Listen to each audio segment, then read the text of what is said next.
Mukhang nadagdagan pa ang resibo na posibleng magdiin kay dating House Speaker Martin Romualdez sa umano'y korupsyon sa gobyerno.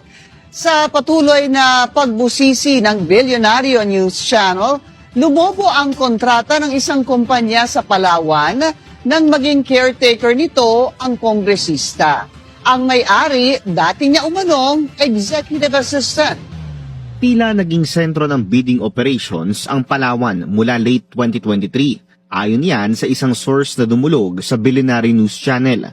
Ayon sa datos na nasa DPWH website, 7 kontratang nagkakahalaga ng higit 1.1 billion pesos ang nakubra ng kumpanyang Octagon Concrete Solutions Incorporated at mga ka-joint venture nito sa Palawan sa mga taong 2024 at 2025.